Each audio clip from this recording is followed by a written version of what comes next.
Bonjour et bienvenue, voici notre tour d'horizon économique, géopolitique, sanitaire et boursier.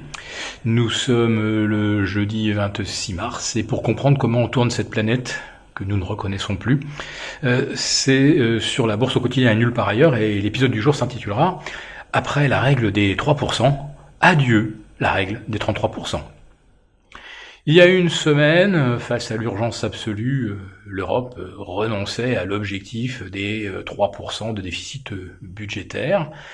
Et une semaine plus tard, c'est au tour de la BCE, elle, de s'affranchir de la règle des 33%. Oui, jusqu'à présent, il lui était interdit, ses statuts lui interdisait de racheter plus de 33% d'une émission de dette souveraine par un des États membres de la zone euro.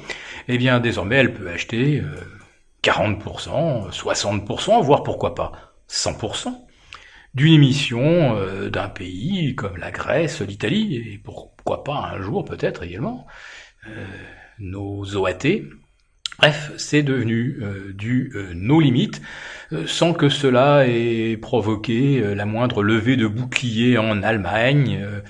À ce coup, personne ne proteste, c'est toujours cette conjoncture, choc et effroi, où on peut d'un seul coup annoncer des choses extraordinaires, sans que cela n'étonne plus personne, sans que l'Allemagne réagisse. Et autrement dit, pour la BCE, tout est permis. Mais elle va même au-delà de la règle des 33%, puisqu'elle s'autorise également aujourd'hui à acheter des émissions obligataires d'une maturité de 10 semaines, c'est-à-dire des émissions obligataires à 70 jours. Alors 70, c'est peut-être pas un hasard, c'est la durée du lockdown estimée en Europe. Oui, bien sûr, l'économie ne va pas redémarrer au 1er mai, ni même au 10 mai. Ça va être beaucoup, beaucoup plus lent que cela. Le retour à la normale, d'ailleurs, dépendra, notamment pour un pays comme la France, de la capacité de notre gouvernement à fournir des masques, des tests de dépistage. On apprenait hier que Tim Cook, le patron d'Apple, lui avait trouvé 100 millions de masques à distribuer aux Américains. Nous attendons toujours que notre gouvernement nous annonce qu'ils ont trouvé eux aussi des stocks de masques qui vont nous permettre enfin de ne plus craindre pour la santé de nos personnels hospitaliers. Il faut bien entendu donner les masques, on va dire, aux gens qui sont prioritaires pour les utiliser, mais ensuite, quand on voudra renvoyer les gens dans leur entreprise, sur leur chaîne de montage, il faudra bien, si le virus n'est pas complètement éradiqué, procurer aux gens de quoi travailler également en sécurité. En tout cas, pour l'instant et grâce à la décision de la BCE, on va dire que les entreprises sont relativement en sécurité, les États sont relativement en sécurité, on ne va plus pouvoir attaquer la dette italienne ou la dette grecque, puisqu'on sait que la BCE est en face. Personne ne peut évidemment défier la BCE et spéculer, tenter de pousser la crise jusqu'au moment où on maximise les gains sur des positions vendeuses. Donc ça, au moins, ça c'est fait. Mais le coup d'après, personne ne le connaît. Et surtout, le retour à la normale, ça, c'est probablement pas avant le mois de juin.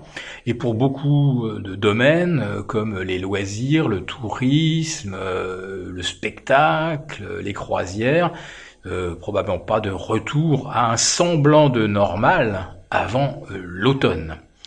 Autrement dit, le temps va être très long. Oui, très très long. Pour des entreprises qui sont actuellement sous respirateur artificiel, et l'on sait que de nombreuses devront être débranchées de toute façon à un horizon de 3 ou 6 mois. Car plus le lockdown se prolonge, plus les banques centrales doivent injecter pour maintenir en survie artificielle, et à un moment, la masse d'argent et de dettes que l'on va créer sera à son tour insoutenable pour les ans qui viennent et même pour les générations futures. Alors les banques centrales, évidemment, aujourd'hui maîtrisent plus ou moins le marché obligataire. En tout cas, les dettes d'État, c'est fait.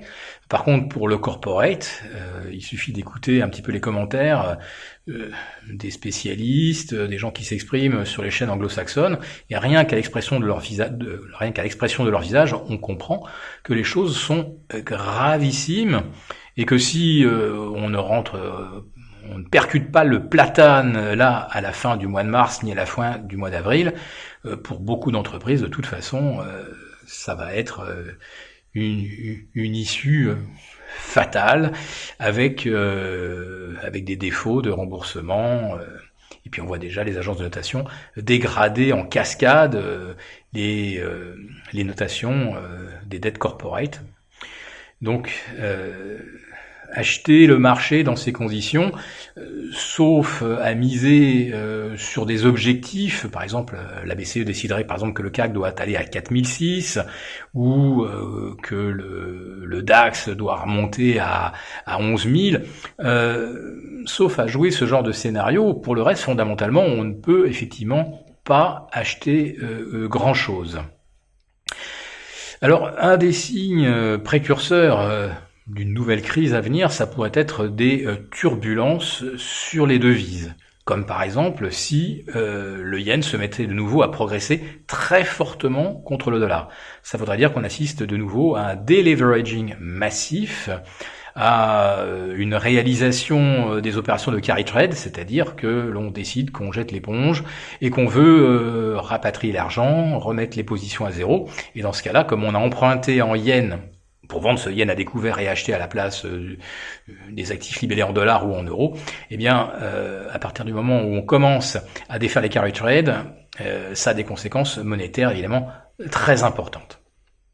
Et puis bon, si j'ai attendu un petit peu plus tard que d'habitude pour enregistrer ce flash, c'est bien sûr parce que je voulais avoir les chiffres des inscriptions hebdomadaires au chômage. Donc je vous parlais de 33 pour la BCE. Eh bien là, c'est 3,3 millions d'inscriptions hebdomadaires au chômage, et ce n'est qu'un début. La plupart des experts estiment qu'on franchira rapidement la barre des 10 millions d'inscrits, et je n'ose même pas penser au total qu'on atteindrait si l'économie américaine restait encore en lockdown jusqu'à la fin mai, par exemple, alors que raisonnablement, beaucoup d'experts estiment que l'on ne pourra pas faire redémarrer l'économie américaine à plein régime avant le début de l'été. Voilà, si cette vidéo vous a plu, n'hésitez pas à nous mettre un pouce pour participer à notre prochain live. Demain, vendredi, 11h30, eh bien, n'hésitez pas, bien sûr, à vous abonner à la lettre confidentielle. Très bonne fin de journée à tous. À demain.